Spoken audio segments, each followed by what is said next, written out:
Life is full of activities that carry a varying degree of risk. Taking a drug may come with unpleasant side effects, and driving a car can lead to an accident. Risk perception, or an individual's perceived susceptibility to a threat, is therefore a major determinant of the protective behaviors we may choose to implement, such as putting on a seatbelt or getting a vaccine. We rely on two independent processing systems to navigate through life's uncertain risk environment, beginning with the brain's experiential system. The experiential system represents the emotional and instinctive side of our brain, meaning that it helps us make judgments that feel correct, even if the basis of those feelings are difficult to articulate. This primitive system enabled the evolution of human beings by providing our ancestors with a gut feeling about whether an unfamiliar source of water was safe to drink or if an unknown path was safe to walk down. As our ancestors gained more control over their environment, sophisticated tools were invented to help us assess risk, like history, evidence, and probability. This gave rise to the brain's rational system, which enables slow and effortful thought and allows us to consider likelihood of occurrence or impact potential when basing risk judgments. Both systems overlap regularly and in harmony when our lives are in order. But when we encounter an unexpected threat, the emotions produced by the experiential side regularly override slow, purposeful thought produced by the rational side.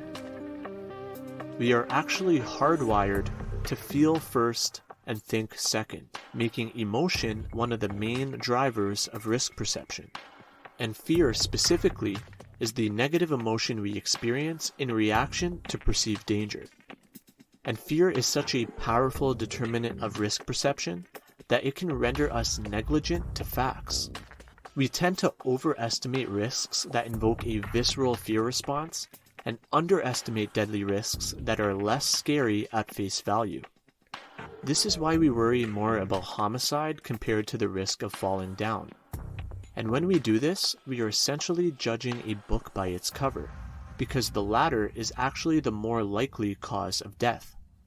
Researchers have been able to zero in on several psychological factors that make some risks more feared than others, the facts notwithstanding. One of those factors is risk origin, specifically human-made versus natural risks. Let's conduct a very short word association exercise. What is the first thing that comes to mind when you hear the word chemicals?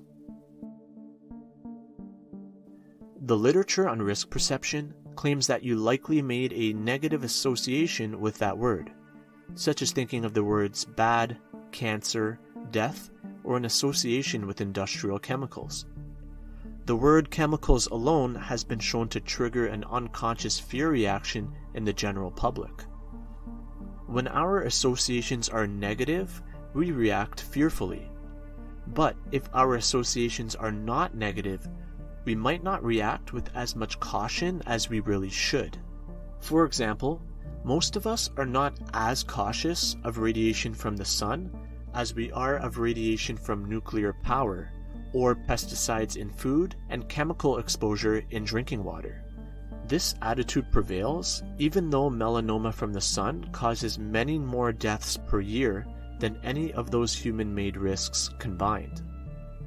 You may be thinking to yourself, well, we don't have an aversion to sun exposure because it's a risk we accept voluntarily. And you're right. Degree of control is another important psychological factor to consider. Involuntary risks, those that are outside of our personal control, are perceived as more threatening than risks we accept voluntarily. We are much more afraid and even angry at the driver in the car next to us using their cell phone and not paying attention to the road than we are when we expose ourselves to the exact same risk. Degree of control also explains why many of us prefer driving over flying, even though motor vehicle accidents are responsible for many more deaths every year compared to plane crashes. Having a steering wheel in your hand provides a sense of autonomy that is missing when you're a passenger 20,000 feet in the air. We crave emotional safety during risky activities, despite being less safe physically. The dread factor is the final and most infamous determinant of risk perception. Dread risks describe the low probability, high damage risks that elicit feelings of terror so horrible that even the smallest probability of their occurrence acquires an unbearable emotional weight. Dread explains why we fear sharks more than we fear heart disease, despite heart disease being the leading cause of death globally. And dread risks are also those with catastrophic potential. Things that kill a lot of us, suddenly and violently, and all in one place, such as a plane crash, compared to smoking, which causes hundreds of thousands more deaths, but one at a time, over time, and not all in the same place. The dread factor's influence on risk perception is demonstrated by the number of Americans who, post 9/11, dreaded flying. When compared to the previous 5 years of data, the number of fatal road accidents in the United States spiked in the 12 months following the 9/11 attacks. As Americans switched from air to road transportation, a secondary death toll of at least 1,200 additional lives lost was found. This led researchers to conclude that the greatest cost of terrorism may be the public's response to the attacks rather than the attacks themselves.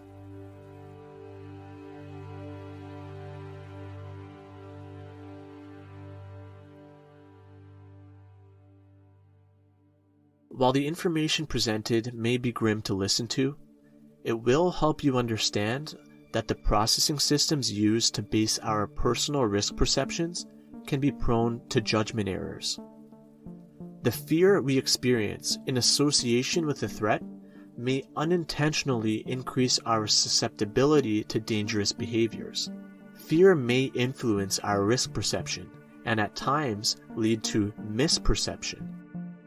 We must remember to listen to our rational system and pay attention to the evidence and probability of risks that carry an ominous aura.